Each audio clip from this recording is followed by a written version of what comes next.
Welcome to Socials with the Saints. Today, take a break with me as we meet someone who can inspire us in our everyday life. I know she inspires me. We'll hear her story by walking through history, not only helping us understand this role model's life, but also helping us better understand how to face our situations today. I'd like to introduce you to Saint Catherine of Siena, born Caterina Benincasa in Siena, Italy, 1347. Catherine's 33 years of life truly changed the world as we know it today. In politics, history, society, and religion, who was she?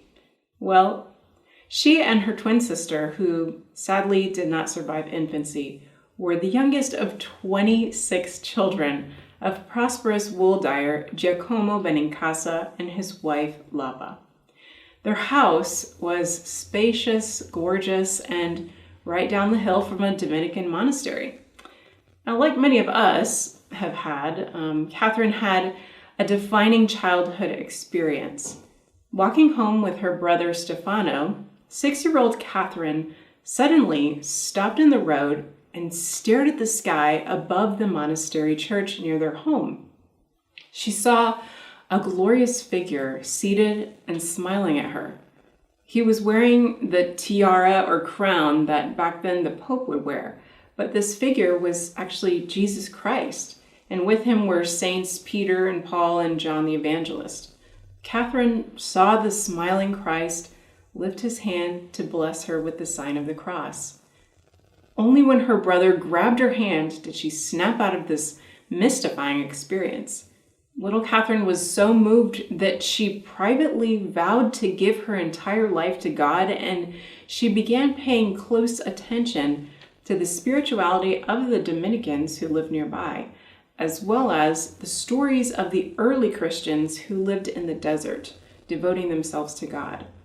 When she was 12, like a lot of adolescents, she had a disagreement with her mother over caring about her appearance. Her oldest sister had actually died in childbirth, and her parents wanted her to marry the widower. But Catherine said she would never marry and cut off her hair. As punishment, she was made to do housework, and her sisters insulted and humiliated her. Catherine, however, carried out her duties sweetly and patiently. Meanwhile, her mother decided to take her on a trip to the baths at Bagno Vignoni, essentially a fancy vacation spot and spa at the time, attempting to persuade her away from religious life. But Catherine became very sick, so much so that her very shaken mother actually went herself to the Third Order Dominicans and convinced them to let Catherine join. Catherine regained her health and was allowed to pursue her desired lifestyle.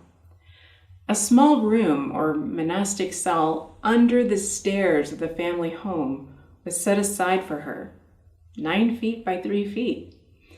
And she began a new daily life of prayer and fasting. For 3 years, she spoke only to her confessor, and she never went out except to church. Now, this may seem to make Catherine sound very unrelatable to the average person today, and I agree. But when you get to meet her really and to know what she's like, I think you'll change your mind. Stay with me here as we're under the stairs with Catherine for a bit, and we'll see that her life is going to take a turn. So during these crucial 3 years under the stairs of her life, Catherine felt extremely intimate, close with God. She said that Jesus came to visit her every day and she would learn from him. In 1366, she had a vision of Christ accompanied by his mother. Taking Catherine's hand, Mary held it up to Christ, who placed a ring upon it and espoused her to himself in a mystical marriage. You might wonder what drove Catherine to experience these things, these visions, and live such a radical life. Well, she was completely and utterly overcome with the reality that God loves us unconditionally. Later on in her life, she would have an ongoing dialogue with God, who assured her, "I loved you without being loved by you, even before you existed." That, to me, is the key to understanding Catherine. Now, we come to the turning point. Suddenly, her daily visits from Jesus in prayer stopped, and she experienced a dark night of the soul, a period of seeming abandonment by God. But that ended, and her closeness with God returned. She asked him why she had to experience such pain, and she received this response: "To purify your love for me, so that you would stop loving my gifts only, and instead love me, the giver." God urged her that it was time to leave seclusion and share what she had learned. But like many of us, she protested because she was comfortable. She liked her little cell, her solitude, and her daily life of closeness with God. But out of love, she left. And as you might imagine, she quickly attracted attention. Gathered around her were a mix of people who were converted by her example of life. In fact, the group got so big that a team of priest confessors was needed to attend to all these converts. By the way, afterwards, many of them became significant leaders in the church and the community. The group of Catherine's followers called themselves La Bella Brigata, the Beautiful Brigade. Imagine it at this time in history. Catherine pushed the limits for women in her time way beyond. Many people unfairly criticized her and spread rumors about her character. After all, she was seen with all these people, including men, inside and outside of her home. People called the group the Bewitched by Catherine. She was finally called to approach the Dominicans' general chapter in Florence to defend herself. But when questioned, they found no error in her character or beliefs. Only a beautiful, wise, humble, witty, and virtuous young woman. So influential had she become, though, that they appointed Raymond of Capua to become her spiritual director, and he became not only her disciple, but also her biographer. Now, Catherine's lifetime was marked by a deadly pandemic. Yes, that's right, the Black Plague. Its waves surged through Siena twice, and a third to a half of the population of Siena actually died from this pandemic. But Catherine and her followers courageously tended to the sick and buried the dead.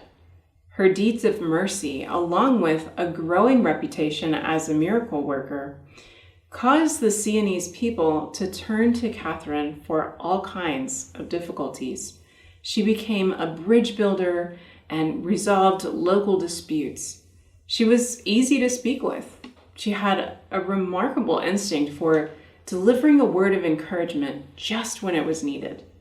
Father Raymond said that she drew souls to God and made them take delight in God.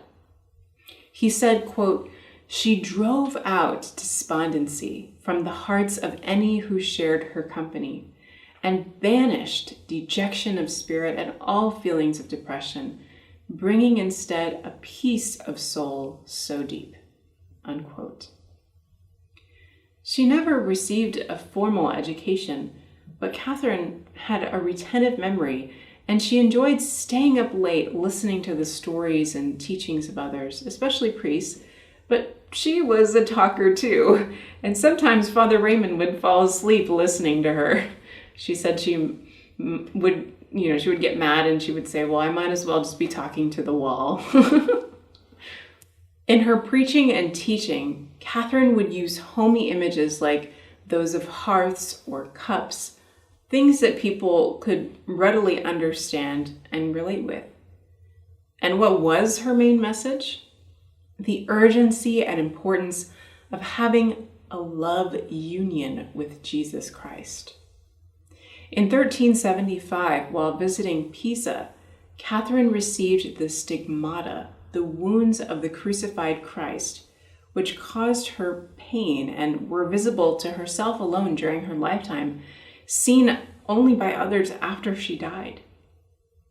There were other extraordinary things about her, like how she regularly went into an ecstatic state. Witnesses even testified to her levitating for often 3 or 4 hours after she received Holy Communion.